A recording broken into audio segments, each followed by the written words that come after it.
राजा और रानी की सस्पेंस से भरी कहानी। बहुत समय पहले भारत के एक सुदूर राज्य में एक महान राजा राजा विक्रमादित्य अपने न्याय और वीरता के लिए प्रसिद्ध थे। उनकी रानी रानी मृगनयनी अपनी अद्भुत सुंदरता और चतुराई के लिए जानी जाती थी। दोनों का राज्य समृद्ध और खुशहाल था, लेकिन उनकी जिंदगी में एक रहस्यमयी घटना ने सब कुछ बदल दिया। एक दिन राजमहल में एक अजनबी साधु आया। उसने राजा से कहा, महाराज, आपके राज्य पर एक बड़ा संकट आने वाला है। यदि आप इसे रोकना चाहते हैं तो आपको एक गुप्त खजाने को ढूंढना होगा जो आपके महल के नीचे छिपा है, लेकिन ये खजाना सिर्फ आपकी रानी की मदद से प्राप्त किया जा सकता है।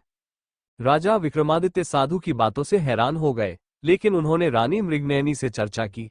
रानी ने कहा, यदि यह हमारे राज्य की भलाई के लिए है तो मैं आपकी सहायता करूंगी। साधु ने उन्हें खजाने का रास्ता बताया।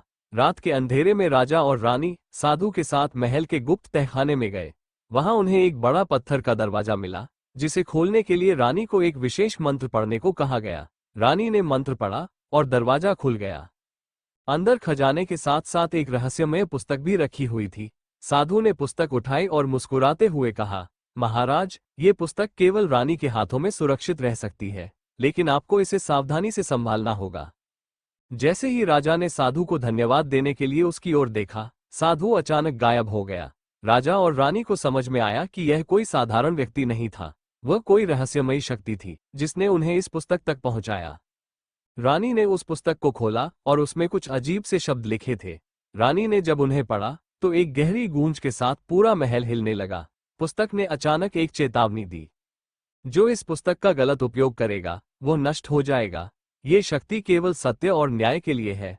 राजा और रानी ने उस पुस्तक को छिपा दिया और इसे कभी भी किसी और को न दिखाने का निश्चय किया। कुछ दिनों बाद राजा को पता चला कि उनके मंत्री ने उस साधु को भेजा था। मंत्री ने सोचा था कि राजा और रानी इस पुस्तक की शक्ति को नहीं समझ पाएंगे और इसे हासिल करने के लिए वह उन्हें मार देगा, लेकिन राजा और रानी की चतुराई और साहस ने उसकी योजना को नाकाम कर दिया।